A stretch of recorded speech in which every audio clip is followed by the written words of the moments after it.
저 히타 좀 꺼주시면 저는 순교할 것 같습니다. 네. 갈라디아서 6장 15절부터 18절까지의 말씀 저 여러분들 한 절씩 교독하고 마지막 절은 합독하도록 하겠습니다. 교독합니다. 할례나 무할례가 아무것도 아니로되 오직 새로 지으심을 받는 것만이 중요하니라.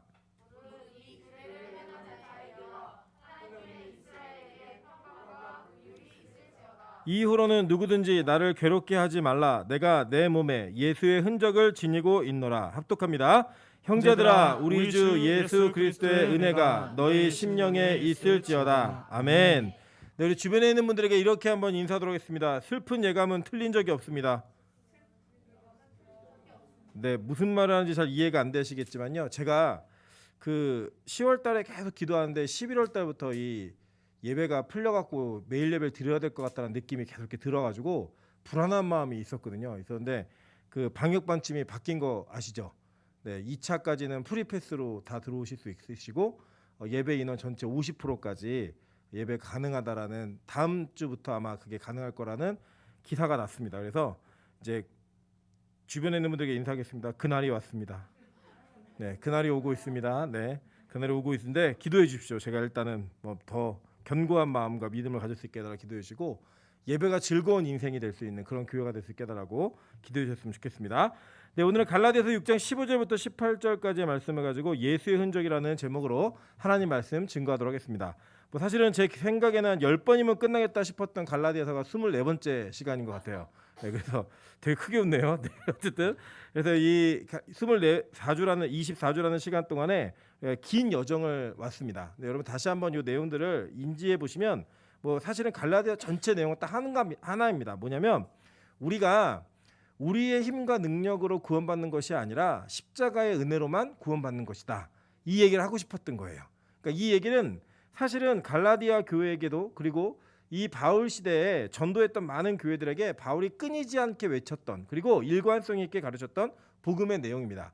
그 이 내용들을 기초로 하고 이 내용들을 근거로 하여서 사실 우리 기독교는 세워졌고 이 기독교가 가지고 있는 이신칭의의 교리는 그 어떤 것과도 바꿀 수 없는 빛나는 교리입니다. 그러니까 어떻게 보면 이것은 굉장히 인간을 나약하게 만드는 것 같고 인간의 어떤 노력과 인간의 의지를 무시하는 것처럼 보일 수도 있겠지만 우리의 죄성을 제대로 이해하고 인간이 어떤 존재인지를 정확하게 이해하신다면 이 이신칭의 교리만큼의 은혜가 없습니다. 그러니까 여러분이 가지고 있었던 기질이나 내가 가지고 있는 열심 때문에 나의 구원이 평가받고 그것이 결론 지어진다면 사실 우리 모두는 소망이 없는 사람들입니다. 그럼에도 불구하고 예수의 십자가가 우리를 구원하는 은혜의 통로가 되어서 유일한 통로가 되어서 그 예수의 의가 우리에게 전가됨으로 말미암아 구원받는다라고 하는 유일한 교리가 바로 이 갈라디아서에 가장 강력하게 드러나고 있습니다. 물론 로마서에 나타나고 다 나타나지만 갈라디아 교회는 바울이 첫 번째 자기의 전도지였거든요. 그러니까 얼마나 애착이 있었겠어요. 자기의 첫 번째 전도지에 대한 간절한 마음으로 썼다라고 하는 것들이 이렇게 나옵니다. 그래서 여기서 뭐 지난 시간에 배우셨지만 내게 손으로 이렇게 너희에게 큰 글자로 쓴 것을 보라라고 얘기하면서 내가 친히 쓰고 있다라는 이런 내용들을 이해하면서 말을 합니다. 그런데 보시면 오늘 15절에 뭐라고 얘기하냐면 할례나 무할례가 아무것도 아니로되 오직 새로 지으심을 받는 것만이 중요하니라라고 얘기합니다. 그러니까 여기서 이제 바울은 구약 때부터 내려오던 언약의 종점이 어딘지를 보여주는 거예요. 여러분 지금 여기서 싸운 게 뭐냐면 이런 거잖아요. 이 갈라디아 지역에 있는 교회들이 할례를 받아야 되느니 안 받아도 되느니 이거 갖고 계속 싸운 거잖아요. 유대인들은 제가 감기 걸린 게 아니고요. 사례가 들어서 그렇습니다. 유대주의자들은 너희들 이 십자가만으로 충분하지 않다. 할례를 받아야 되고 율법을 지켜야 된다라고 하는 율법주의를 그들에게 들이대었고 또 이것을 방어하고 있는 이 바울이 얘기하는 거는 그거 아무것도 아니다. 무할례도 구원받을 수 있다. 은혜로 구원받는 거다라고 하는 이 디펜스를 가지고 계속 싸운 거예요. 서로 싸웠는데 결론은 뭐냐면 할례나 무할례나 중요하지 않아. 그것보다 훨씬 중요한 게 뭐냐면 새로 지으심을 받는 게 중요하다라는 거예요. 여러분 이게 왜 이렇게 중요한 상황이냐면 사실 이 할례 언약은 구약 때부터 이 이스라엘 백성들에게 선택받은 선민들에게 정확하고 분명하게 주어진 하나님의 언약이었습니다. 한번 내용을 보도록 할게요. 창세기 17장 9절부터 14절 말씀입니다.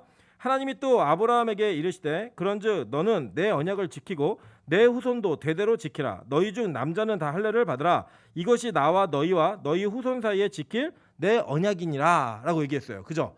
그래서 결국 뭘 얘기했냐면 이 언약을 지키라는 거예요. 너도 지키고 네 후손도 지키고 너희 중엔 남자들은 다 지키라는 거예요. 그러니까 여자는 아니다 이게 아니고 이 당시에는 여자는 남자에게 속한 존재들이었어요. 그 남자가 할례를 받으면 그 남자에게 속한 여자들은 같이 할례를 받은 거였어요. 그래서 이 남자들 다 지키라는 거예요. 그 내용이 뭐였냐면 너희는 포피를 베어라. 이것이 나와 너희 사이의 언약의 표징이니라. 너희의 대대로 모든 남자는 집에서 난 자나 또는 너희 자손이 아니라 이방 사람에게 돈으로 산 자를 막론하고 난 지 8일 만에 할례를 받을 것이라. 너희 집에서 난 자든지 너희 돈으로 산 자든지 할례를 받아야 하리니 이에 내 언약이 너희 살에 있어 영원한 언약이 되려니와 할례를 받지 아니한 남자 곧 포피를 베지 아니한 자는 백성 중에서 끊어지리니 그가 내 언약을 배반하였음이니라 라고 얘기합니다. 그러니까 이 내용이 뭐냐면 이런 거예요. 살에다가 새기라는 거예요. 살에다가. 이 살에다가 새기라고 얘기하면서 그 부위가 어디였냐면 남자의 포피 끝이었습니다. 그러니까 성기 끝이에요. 그러니까 지금으로 얘기하면은 의학적으로는 포경 수술이라고 얘기하는 그거 거의 동일한 내용의 수술이었습니다. 그럼 이게 어떤 내용이 담겨져 있냐면 이런 겁니다. 이 당시에 고대 근동에서는 맹세를 할 때 그 남자의 환도에다가 손을 넣고 맹세라는 의식이 있었어요. 그 어떤 거냐면 자손들에게까지도 이 언약이 지켜질 것이다라고 하는 상징적 의미였습니다. 동시에 여러분들 뭐 잘 아시겠지만 생리학적으로 이 남자들은 하루에 뭐 5번 내지 뭐 6번 정도를 화장실을 왔다 갔다 하죠. 하면서 눈으로 확인하는 거예요. 그래서 이 언약이 하나님의 언약이 내 몸에 새겨져 있음을 확인함으로 말미암아 이 언약에 대한 의식과 이 언약이 온전히 지켜질 거라고 하는 것을 반드시 표징으로 너희 몸에 가지고 지니고 있으라 해요. 그러니까 여러분 그래서 보통 우리 시대에는 뭐 하냐면 막 그런 거 하잖아요. 막 자기 사귀는 여자 얼굴 막 문신하고 성경에 문신하지 말라 그랬어요. 나중에 보시면 그 죽은 자를 기리는 문신하지 말라 이런 내용이 있거든요. 문신하고 그 자기가 뭐 좋아하는 이름 막 새기고 막 그러잖아요. 자동차에다가 뭐 누구랑 누구 이렇게 새겨놓고 그 이유가 뭐예요? 하나의 표징이죠, 그죠? 나는 내 거고 너는 내 거고 이런 어떤 표징을 세우는 그것을 몸에다가 지니고 다니는 정도의 개념이 아니라 아예 몸에 새겨버린 거예요. 그 새겨버림으로 말미암아 하나님께서 약속하신 건 뭐냐면 끝까지 책임지시겠다라는 거예요. 그리고 그 언약 가운데 있는 백성이고 이 언약 가운데 보호함을 받고 이 언약 가운데 끊어지지 아니하는 백성을 확인하는 하나의 증표였어요. 증표. 그래서 이것이 문자적으로 오해가 되어서 이스라엘 백성들에게 그리고 지금 이 예수의 시대까지 이 바울이 복음을 전하고 있는 이 시대까지도 그 할례 언약이 몸에 새겨져야지만 그가 언약의 백성이다라고 얘기한 거예요. 근데 사실은요. 이렇게 주장하는 사람들은 하나님의 말씀을 온전하게 이해하지 못한 사람들입니다. 그러니까 여러분 뭐 결론적으로 제가 몇 번씩 설명드렸지만 다시 한번 설명을 드리면 원래 이 할례 언약과 창조의 언약은 하나님의 계획 가운데 들어가 있었어요. 그래서 잘 보시면 제가 표로 하나 간지를 드렸는데 우리 하나님의 창조가 어떻게 이루어졌죠? 7째 날까지 안식으로 마무리가 되잖아요. 근데 그걸 요일로 따지면 첫째 날이 일요일이었습니다. 그 일요일, 월요일, 화요일, 수요일, 목요일, 금요일, 토요일이어서 토요일이 안식일이에요. 원래는 이게 맞아요. 그런데 이 토요일 날 안식이었던 첫 번째 안식이 왜 깨지죠? 아담과 하와의 선악과 사건으로 인해 안식이 깨어지게 됐단 말이에요. 이 깨어진 안식에 대한 이 다시 회복이 하나님의 은혜 가운데 나타날 것을 이미 하나님은 이 할례 언약에 담궈 놓으셨어요. 그죠? 그게 뭐였어요? 난지 며칠 만에 8일 만에 너희는 할례를 받아라 라는 거예요. 이 언약과 쪼개짐, 그죠? 베어냄, 이 히브리어가 다 같은 바라라고 하는 어원이 있다고 제가 설명을 드린 적 있죠? 네, 기억 못할 수도 있어요. 네, 그래서 그 어원에 근거하여서 하나님은 이 할례라는 언약 속에 원래 잘라내다 이런 표현이에요. 할례라는 뜻 자체가 물이라는 단어가. 근데 잘라냄을 통하여서 하나님의 쪼개짐, 즉 십자가에서 쪼개짐이 어떻게 일어나게 될 것이고 그 쪼개짐으로 인하여서 하나님의 언약이 어떻게 성취되어질 것인지를 하나님은 이미 할례 언약 속에 담궈 놓으신 거예요. 그래서 그 담겨 놓으신 그 언약이 8째 날에 이루어진다라고 하는 것도 하나님 심어 놓으신 거예요. 그럼 어떻게 이루어지죠? 예수님이 부활이 어떻게 이루어집니까? 안식 후 첫날에. 그죠? 그래서 안식 후 첫날이면 8일째 되는 날이죠. 이 8일은 무슨 요일이에요? 일요일이잖아요. 그죠? 예, 그래서 이 안식 후 첫날의 그 8일째 회복, 온전한 언약으로 완전한 안식으로의 들어감, 그것이 뭐예요? 예수의 부활이잖아요. 그 부활의 사건이 안식 후 첫날에 이루어짐으로 말미암아 8일째 이루어질 것이라고 하는 것이 구약의 언약 속에 하나님은 이미 신약의 십자가를 예견해 놓으신 거예요. 힌트로 담아 놓으신 거예요. 그러니까 잘 보세요. 하나님의 언약, 그것은 할례냐 무할례냐 그것이 중요한 게 아니라 십자가의 은혜와 영광이 그에게 있느냐 없느냐, 그것이 중요한 거죠. 그죠? 그 바울은 그 내용을 깨닫고 말하는 거예요. 심지어는 구약에서도 이 할례 언약이 어떻게 중요한지를 누누이 여러 번에 걸쳐 설명하고 있습니다. 신명기 10장 16절입니다. 이렇게 얘기합니다. 그러므로 너희는 마음의 할례를 행하고 다시는 목을 굳게 하지 말라라고 얘기해요. 무슨 할례를 행하래요? 마음의 할례를 행하라는 거예요. 마음의 할례. 계속 볼게요. 신명기 30장 6절입니다. 내 하나님 여호와께서 내 마음과 내 자손의 마음의 할례를 베푸사라고 얘기했어요. 그죠? 그러니까 이 할례 언약이 몸에 하는 것보다 뭐가 더 중요하다고 얘기해요? 마음에 하는 게 중요하다고 얘기하셨어요 이미. 그리고 뒤에 보세요. 너로 마음을 다하며 뜻을 다하여 내 하나님 여호와를 사랑하게 하사 너로 생명을 얻게 하실 것이며 라고 얘기했어요. 이 생명이 뭐예요? 지금 우리 다 깨달아지겠죠. 그죠? 영원한 생명을 얻게 하신다는 거예요. 마음의 할례를 통하여. 로마서 2장 29절에 이렇게 얘기합니다. 오직 이면적 유대인이 유대인이며 할례는 마음에 할지니 영에 있고 조문 율법 조문에 있지 아니한 것이라 그 칭찬이 사람에게서가 아니요 다만 하나님에게서니라 라고 얘기해요. 그죠? 이미 이 할례 언약이 무엇이 중요하고 어떻게 이루어져야만 되는지를 구약에서부터 이미 설명하고 있어요. 마음의 할례가 훨씬 중요하다라는 거예요. 에레미야 9장 26절부터입니다. 여호와의 말씀이니라 보라 날이 이르면 할례 받은 자와 할례 받지 못한 자를 내가 다 벌하리니 곧 애굽과 유다와 에돔과 암몬 자손과 모압과 및 광야에 살면서 살적을 깎은 자들에게라. 무릇 모든 민족은 할례를 받지 못하였고 이스라엘은 어디 할례를 받지 못했대요? 마음의 할례를 받지 못하였느니라 하셨느니라라고 얘기해요. 이 내용이 뭐냐면 이거예요. 하나님의 날이 이르면 할례를 받았거나 못 받았거나 다 심판하시겠다는 거예요. 그 내용이 뭐냐면 이 이방인들은 아예 할례를 못 받은 자들이고 이 유대인들은 난지 8일 만에 할례 받았잖아요. 자기의 의식과 내가 받겠다 안 받겠다 이게 상관없이, 의지와 상관없이. 그 사람들은 어디 할례를 못 받았다는 거예요? 마음의 할례를 못 받았다는 거예요. 그러니까 몸에 받은 거 있어도 의미 없다는 거예요. 다 심판하겠다는 거예요. 그 이유는 뭐냐? 결국은 마음의 할례를 받지 못했기 때문에 라고 구약은 명시해 놓고 있어요. 에스겔 44장 7절부터 9절에도 동일한 얘기합니다. 너희가 마음과 몸의 할례 받지 아니한 이방인을 데려오고 라고 얘기해요. 그죠? 맨 마지막 보면 또 뭐라고 얘기하죠? 이스라엘 족속 중에 있는 이방인 중에 마음과 몸의 할례를 받지 아니한 이방인은 내 성소에 들어오지 못하리라 라고 얘기하셨어요. 그러니까 하나님께서 먼저 우선적으로 얘기하고 요구하신 게 뭐냐면 마음의 할례를 받으라는 거예요. 마음의 할례.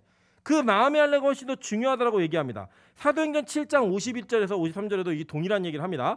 목이 곧고 마음과 귀에 할례를 받지 못한 사람들아 너희도 너희 조상과 같이 항상 성령을 거스르는도다.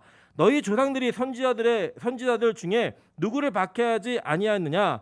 의인이 오시리라 예고한 자들을 그들이 죽였고 이제 너희는 그 의인을 잡아준 자여 살인한 자가 되나니 너희 천사가 전한 율법을 받고도 지키지 아니하였도다 하니라 라고 얘기해요.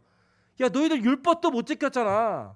왜 그런지 알아? 너희들 목이 곧고 마음과 귀에 할례를 받지 못했기 때문에 하나님의 의인을 너희가 잡아 죽인 거야 라고 얘기하는 거예요. 결국은 그들이 진정으로 거듭나지 못함, 즉 마음의 할례를 받지 못했던 그 내용이 그들로 하여금 자신들이 심판에 거할 수밖에 없고 생명을 걷어차버리는 그런 일을 야기시켰다라고 성경은 누누이 얘기했다라는 거예요. 심지어 골로새서에서 바울은 골로새 교회에게 이렇게 얘기합니다. 또 그 안에서 너희가 손으로 하지 아니한 할례를 받았으니 곧 육의 몸을 벗는 것이요 그리스도의 할례니라 라고 얘기해요. 그러니까 진짜 할례 의미가 뭔지 알겠지? 라고 얘기하면서 계속 말하고 있는 게 뭐냐면 몸의 할례가 중요한 게 아니라 마음의 할례가 중요한 건데 이 마음의 할례는 어떤 일을 야기시키는 거냐면 우리로 하여금 새로운 사람이 되게 하는 거야. 새롭게 우리를 바꿔내는 거야 라고 하는 걸 얘기하는 거예요. 여러분 육체 할례는요 몸에 그 증표가 확실히 남아 있었어요. 그죠? 그냥 표피 끝을 잘라냈기 때문에 그거 눈으로 보면 알 수 있고 자기가 확인할 수 있는 게 있었어요. 근데 그게 뭐가 되었냐? 율법주의적 개념이 돼버린 거예요. 나는 이 할례가 있기 때문에 구원받은 백성이야라고 얘기한 거예요. 여러분 이스라엘 예수님 시대의 이스라엘 백성들은요. 자신들이 율법을 지켰기 때문에 구원받는다고 생각하지 않았어요. 그들의 구원의 이유와 근거는 뭐였냐면요. 그들은 자신들은 아브라함의 자손이라는 거예요. 그 아브라함의 자손이라고 하는 그 근거 속에 증표가 뭐냐면 할례가 자기들의 몸에 새겨져 있다는 겁니다. 왜냐? 지금도 그렇지만 이 유대 팔레스타인 지역에서 이스라엘 사람들은 난지 8일 만에 할례를 받고요. 이스마엘의 후예라고 얘기하는 이 이슬람교인들은요. 13살이 돼야 받아요. 왜냐면 이스마엘이 13살에 받았기 때문에. 그렇기 때문에 그들이 자신이 이스마엘이 아닌 아브라함의 자손이라고 증명하는 것이 무엇이냐면 그들은 난지 8일 만에 할례를 받은 자들이었기 때문이에요. 그래서 그들이 가지고 있었던 선민의식은 내가 아브라함의 자손이다라고 하는 거였고 그들에게 율법은 브로치와 같은 거였어요. 내가 원래 태어날 때부터 선민으로 태어난 이 구원을 어떻게 유지해야 할 것인가. 그래서 그걸 잘 지켜내므로 말미암아 내 구원이 유지되고 있고 이것이 나의 구원을 증명하는 하나의 상징과 같은 것이야 라고 얘기하는 브로치. 그게 뭐였냐? 바로 율법이었어요. 그게 율법주의입니다. 그게. 우리도 그렇잖아요. 보통 모태신앙이다. 모태신앙이 어디서? 모태출석이죠. 사실. 정확히 얘기하면 모태부터 믿은 애들이 어디 있어요. 자기 의지가 없는데 그냥 자기가 교회 엄마가 다니니까 따라다닌 거예요. 뱃속에서부터. 그런데 그가 신앙을 고백할 때까지의 여정은 개인과 개인, 즉 각자가 하나님과의 관계 속에서 이루어지는 일이지 공동체가 결정해 주는 것도 아니에요. 그래서 사실은 이 유아세례 교인을 세례교인이라고 안 하는 거예요. 우리 장로교가 유아세례를 주잖아요. 근데 이 유아세례 교인은 세례교인이 아닙니다. 유아세례 교인은 입교를 해야지만 세례교인이 되는 거예요. 그리고 유아세례는 그냥 부모의 믿음을 보고 주는 거지 자녀의 믿음 때문에 주는 게 아니에요. 그 유아세례 받은 아이가 구원받지 않습니다. 이 캐톨릭은요, 그 어렸을 때 세례받은 애들 다 구원받는다고 얘기해요. 근데 우리 기독교는 아니에요. 유아세례는 그의 구원의 확실한 약속의 언약적 선포가 아니에요. 입교를 할 때 비로소 그가 온전한 믿음을 고백했다라고 여기는 거고 유아세례는 그 부모가 아이를 믿음으로 잘 키우겠다라고 하는 하나님과 공동체와 약속인 거예요. 그래서 그거는 별로 큰 의미가 없어요. 개인 신앙에는. 그래서 이 흔적을 가지고 있는 것, 즉 할례라는 흔적은 자신들의 영혼과 자신들의 어떤 삶을 구원이라고 하는 것들로 이끄는데 아무 유효함이 없음. 무효함이에요. 무효함. 그걸 바울이 선언하는 거예요. 그러면서 너희도 알지? 구약에 무할례, 그 마음의 할례가 중요하다고 계속 얘기했어.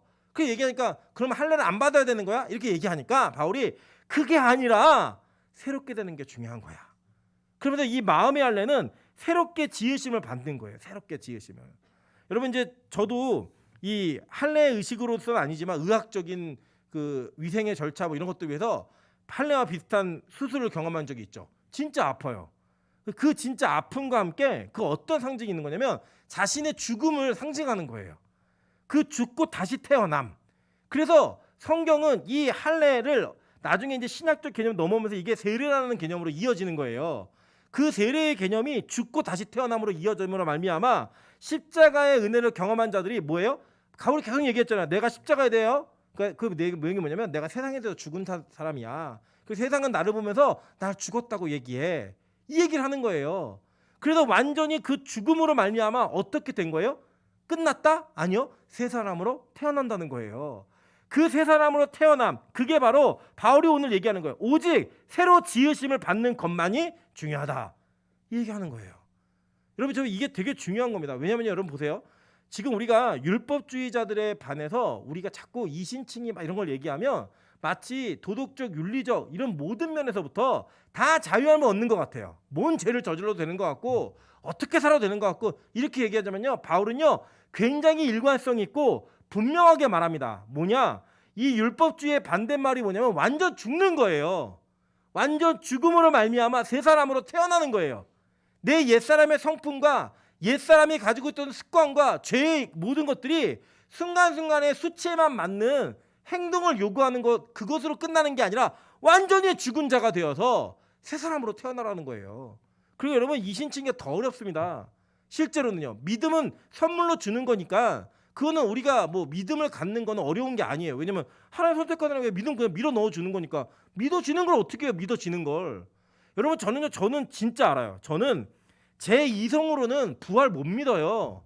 저는 진짜 뭐 하나도 확인되지 않으면 그 확인되지 않은 거에 대해서 믿는 사람이 아니에요. 저는 예를 들어 누가 막 간증을 해도요, 제가 직접 보지 않은 거는 그냥 어느 정도 가짜가 좀 붙어 있겠지라는 전제를 가지고 그냥 듣는 사람이에요. 지금도. 그러니까 제가 그 어렸을 적에 저는 이 그 어머니의 목회를 통해 이성으로 이해할 수 없는 장면을 너무 많이 봤어요. 너무 많이 봐가지고 저는 부인할 수 없기 때문에 부인을 못하는 거지. 제가 만약에 안 봤으면요, 그 저는 지금도 우리 이주영 목사님이나 노대현 전사 참 그 은혜가 있다 이런 생각이 들어요. 안 봤는데 열심히 가서 듣잖아요. 저 안 봤으면 안 가요. 저는 얘기하면 전 거짓말, 반은 거짓말, 이거 깎아 듣는 사람이에요. 근데 제가 제 안에 하나님의 은혜 가운데 믿음이 막 이렇게 밀어 들어오니까요, 부활이 믿어져요. 전 창조를 믿어요, 진짜. 부활을 믿고 재림을 믿어요. 이건 아무리 깰라 그래도 깨지지가 않아요. 이건 하나님 주신 믿음이에요. 근데 여러분, 이 믿음이 내 안에서 발현되어지는 것들, 그래서 그 발현되어짐으로 말미암아 성경적인 구원이 온전히 이루어지는 그것은요, 되게 어려워요. 왜냐하면 저는 진짜 옛사람인 것 같아요. 아직도 제 옛사람의 그 더러운 죄의 습성들이 불쑥불쑥 올라오는 그 내용이 우리 안에 있다니까요. 아직도요. 여러분 없으세요? 왜 저만 있는 것처럼 저를 안타깝게 이렇게 쳐다보세요? 우리 모두가 다 있잖아요. 그죠? 다 드러나요. 그렇게 해놓고 후회하고 내 죄도 들어왔으면 주님 또 죄를 졌네요, 이러면서 우리가 다시 한번 십자가의 예수를 또 못 박는 일들을 수없이 하고 계시잖아요. 우리가 그렇게 많이 하면서 얼마나 괴롭고 힘들어요. 그 힘들고 괴로운 길을 가라는 거예요. 그 길에서 이 믿음이 너로 하여금 완전한 새 사람이 될 때까지 포기하지 말고 이 싸움을 싸워가라는 거예요. 왜냐? 하나님이 대신 싸워주시기 때문에, 하나님이 이끄시기 때문에. 그래서 우리는 이렇게 이것들을 얘기하는 거예요. 보세요. 그래서 이 뒤에 뭐라고 얘기하냐면 16절 보시면, 무릇 이 규례를 행하는 자에게와 하나님의 이스라엘에게 평강과 긍휼이 있을지어다라고 얘기를 하는 거예요. 새롭게 지으심을 받은 자들에게. 이 새롭게 지으심을 받는 게 뭐냐? 고린도후서 4장 16절에 보니까 이렇게 얘기합니다. 그러므로 우리가 낙심하지 아니하노니 우리의 겉사람은 낡아지나 우리의 속사람은 날로 새로워지도다라고 얘기해요. 우리 겉사람은 계속 낡아요. 부서진다고요. 그런데 속사람은 어떻게 된대요? 날로 새로워진다는 건 날로. 그러니까 저는 아직도 이해가 안 되는 게, 저희 어머니가 목회를 하시잖아요. 저희 어머니는 평생을 하루에 3번씩 예배를 40년을 드리신 분이에요. 그래서 적어도 어떤 생각이 드냐면, 빨리 쉬어야겠다는 생각이 들지 않으실 것 같아요. 그게 정상 아니에요? 내가 좀 쉬어야겠구나. 은퇴하셔도 뭐 전혀 이상이 없는 그런 상황이신데도 불구하고요, 지금도 써달라고 기도를 하세요. 지금도 나 버리지 말아달라고 기도를 하고. 그 육체는 되게 연약해지셨어요, 진짜. 왜 그러냐면, 지금 지금 하늘문에 이게 예배드리는 성도도 우리 교회에 있으니까, 지금은 저 편한 거예요. 특세한다고 12시 예배드리고 그래요. 진짜로 예전에는 2시에 예배가 시작돼요. 새벽 2시에. 언제 끝나냐? 예배가 5시에 끝나요. 그리고 그게 끝난 거냐? 아니에요. 그러면 끝난 사람들끼리 모여가지고 은혜를 나누고 막 이러면 해가 떠요. 그러면 진짜 집에 가서 잠깐 씻고 그리고 출근을 합니다. 그렇게 21일을 살아요. 그리고 21일만 살고 끝나느냐? 아니에요. 그냥 설교 중에 오늘부터 특세합니다. 그리고 그날부터 또 일주일이 되든 열흘이 되든 20일이 되든 다 가는 거예요. 최장 70일까지 해봤어요. 70일 그렇게 산다고 생각해보세요. 그 사람 사는 거예요. 여러분, 그렇게 산 분이 지금도 하나님께 나를 사용해달라고 얘기를 하세요. 지금 복음의 비읍자를 안다고 얘기를 하세요. 그러니까 여러분, 얼마나 속사람이 새로워지는 거예요. 겉은 늙고 있는데 지금은 예배 시간에 짧아졌어요. 예배 인도함이 짧아졌고 건강에 짧아짐이 있어요. 그거 제가 알아요. 옆에서 보니까. 그럼에도 불구하고 여전히 복음을 위해 뛰는 거예요. 얼마 전에도 양산에 지교회를 개척해 놓으시고 계속 가시는 거예요. 이제 다 멤버들이 구성됐는데도 왜 가시냐 그랬더니 아직 하나님 앞에 내가 통과받지 못했다는 거예요. 내가 가지고 있는 영성, 건강, 시간, 노력 이런 것들을 양산에 쏟고 심은 게 아직 모자라다는 거예요. 그렇게 계속 가시는 거예요. 그렇게. 이런 우리 같으면 어땠을까요? 저는 벌써 제가 저희 아내한테 항상 얘기해요. 나 빨리 은퇴하면 나 음식점 차려줘. 맨날 그 얘기해요. 뭐 한 것도 없는데. 그런데 우리 안에 진짜 이런 속사람의 강건함, 계속 속사람의 날로 새로워짐, 이게 없다면 복음 가짜라는 거죠. 우리가 가지고 있는 믿음이 가짜라는 거예요. 바울은 그렇게 달려갔으니까. 고린도후서 5장 16절부터 19절 이렇게 얘기합니다. 그러므로 우리가 이제부터는 어떤 사람도 육신을 따라 알지 아니하노라. 비록 우리가 그리스도도 육신을 따라 알았으나 이제부터는 그같이 알지 아니하노라. 그런즉 누구든지 그리스도 안에 있으면 새로운 피조물이라. 이전 것은 지나갔으니 보라 새 것이 되었도다. 여러분 이 말이 얼마나 멋진 말인지 아십니까? 보세요. 고린도 교회 어떤 교회였어요? 항구 도시에 온갖 문화, 철학, 뭐 매춘, 성 이런 모든 것들이 그냥 만연해 있던 그 도시에서 예수 믿은 공동체로 교인들이 들어오는 거예요. 근데 들어오다 보니까 저 여자는 옛날에 창녀였는데 저 여자는 옛날에 저 남자는 옛날에 포주였는데 뭐 이런 사람도 있지 않았겠어요? 그죠? 그런 사람도 있어요. 그런데 뭐라고 얘기하냐면 이제부터는 어떤 사람도 육신을 따라 알지 않겠다는 거예요. 왜냐? 저가 그리스도 안에서 새 사람이 되었기 때문에. 여러분 가끔 기독교는 욕을 먹어요. 어떻게 욕을 먹느냐? 어떻게 이렇게 파렴치한 사람이 구원받는다고 얘기하냐? 죄 지어놓고 회개한다고 말하면 다냐? 이런 비아냥거리는 조소와 조롱을 다 듣습니다. 근데 여러분 명심하십시오. 우리는요, 기독교는요, 본질적으로 그런 죄인이 용서받아 구원받는 것이 우리의 유일한 은혜이고 구원의 방편임을 자랑하는 종교예요. 세상 사람들이 어떻게 욕을 한다 할지라도. 근데 지금 어떤 일이 벌어진지 아세요? 기독교 안에서도요, 더 뭐 이게 교회에 나오면 안 되는 사람, 되는 사람을 구분을 하고요, 저 인간은 절대 저렇게 얼굴 내밀고 살면 안 돼라는 얘기를 서슴없이 하는 그런 모습이 우리 안에 있더라는 거예요. 저도 그랬거든요. 제가 율법주의자였을 때 정말 뭐 목회자들 중에 혹시 실수를 하거나 잘못된 사람이 있다, 다시는 목회하면 안 되는 사람이었어요. 끝나는 인생이어야 됐고 그런 사람은 절대 교회에 발을 못 붙이게 해야 된다라고 하는 게 제가 가지고 있는 기본적인 사상이었어요. 하나님이 어떻게 하셨는지 아세요? 저를 그 사람의 위치에 갖다 놓으시더라고요.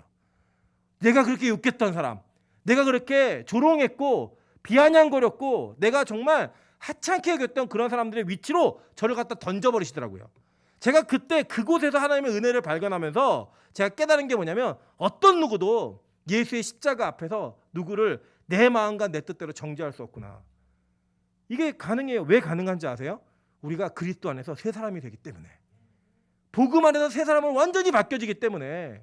그래서 여러분 우리 교회처럼 30년 됐고 작은 교회들이 가지고 있는 특징이 있어요. 뭐냐면 뭐 권사님들 사이에, 부모와 자녀들 사이에, 서로 성도들 사이에 선입견이 박혀 있어요. 와, 저 사람은 원래 저런 사람, 이 사람은 이런 사람, 내 딸은 안 변해, 내 아들은 끝난 인생이야. 이런 어떤 전제가 다 박혀 있어요. 근데 여러분 명심하십시오. 이거는요, 율법주의자들의 행동이에요. 복음을 아는 사람들의 행동은 뭐냐면 설사 여지껏 50년, 60년, 70년을 그렇게 살아왔을지라도 하나님의 복음 안에서 저 사람은 새 사람이 될 거야 라고 믿어주는 게 복음이라고요. 그 믿음이 포기되어지는 순간, 그 기대가 사라지는 순간 교회는 삭막해집니다. 저는 우리 교회가 이런 복음을 붙들고 놓치지 않는 교회였으면 좋겠습니다. 그리스도 안에서 새 사람이 되어가는 것도 중요하지만 그 사람이 새 사람이 될 때까지 기다려주는 게 훨씬 중요해요. 제가 해보니까요. 왠지 아세요? 여러분 우리 교회는요, 하나님이 교회 공동체라는 이 상황을 통하여서 관계적으로 묶어놨어요. 이 관계적으로 묶어놨기 때문에 하나님과 관계가 아무리 올바르다 할지라도 이 관계가 무너져 있거나 이 관계 속에서 포용해주지 않으면 그것을 견디기가 너무 힘들어요. 한번 생각해 보세요. 예배는 하는데 은혜는 받아요. 근데 아무도 인사해주지 않고 아무도 말 걸어주지 않고 혼자서 신앙생활 해야 된다? 이거 못 견디실 거예요 아마. 정말 힘들 거예요. 오늘부터 실험해 보겠습니다. 이번 주부터 이주영 목사님한테 말을 걸지 말아보세요. 한 달 동안 아무도. 그럼 아마 사표 쓴다고 나올걸요? 분명히 그럴 거예요. 저한테 한번 해보세요. 없어집니다. 저는 그냥 삐져가지고 같이 말 안 걸고 막 이래요. 인간이 다 그렇다고요. 그래서요, 공동체는 정말 이렇게 세 사람이 될 때까지 기다려주는 이 포용력과 인내가 정말 중요해요.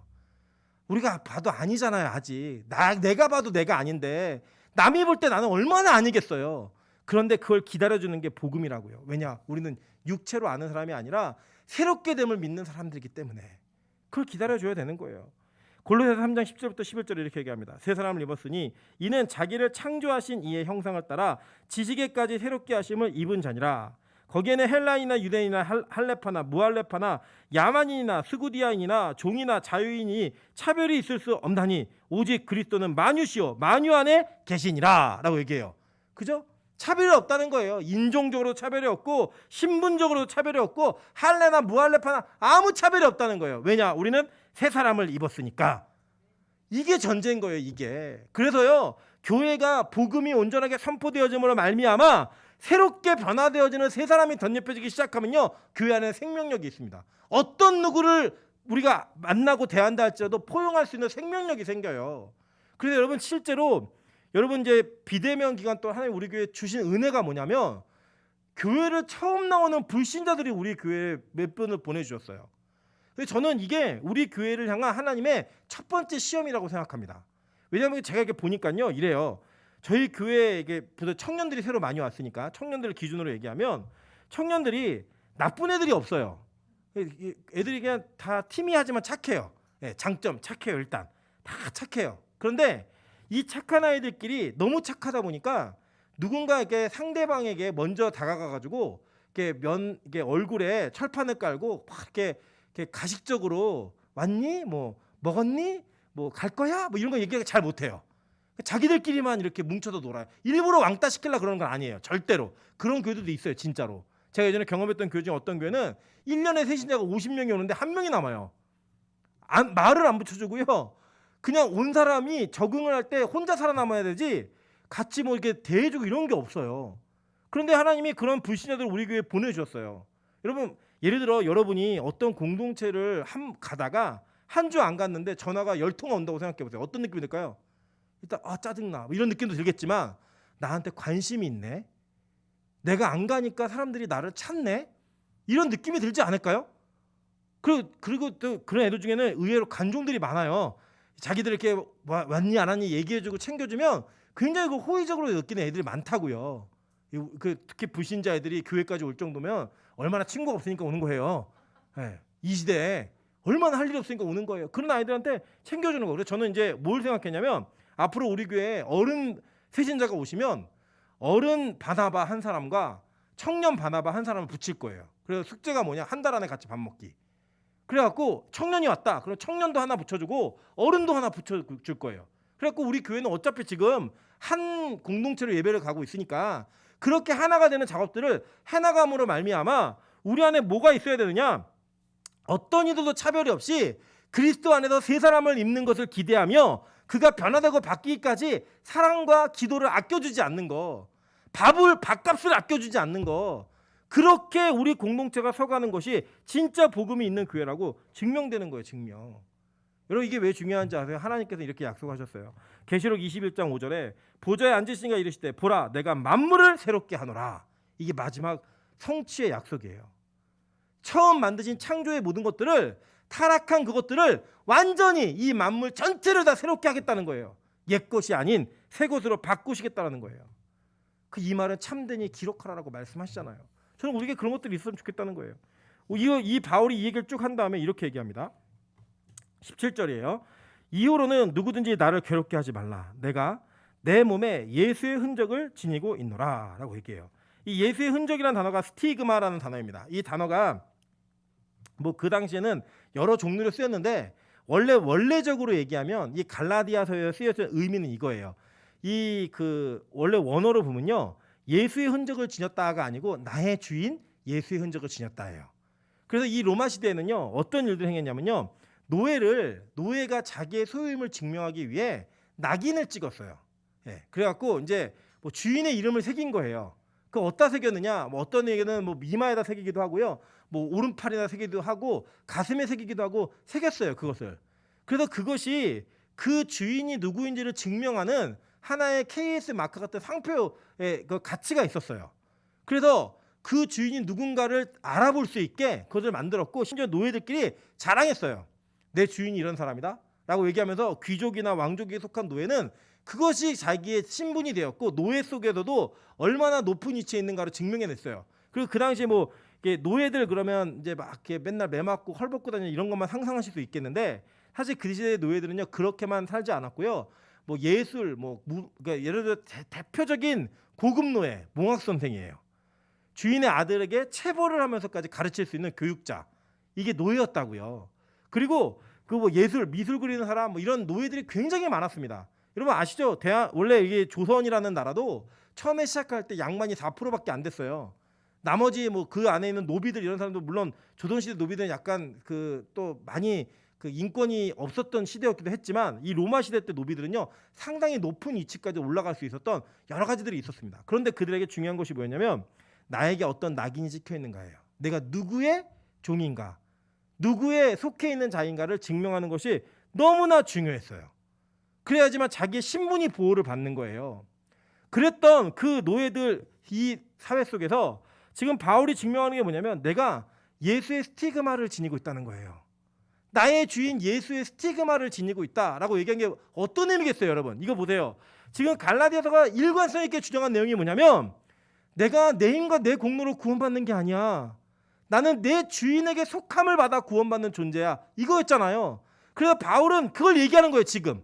이 흔적은 다른 게 아니라 내가 예수의 십자가의 의로 말미암아 구원받는 새 사람이 된 존재야.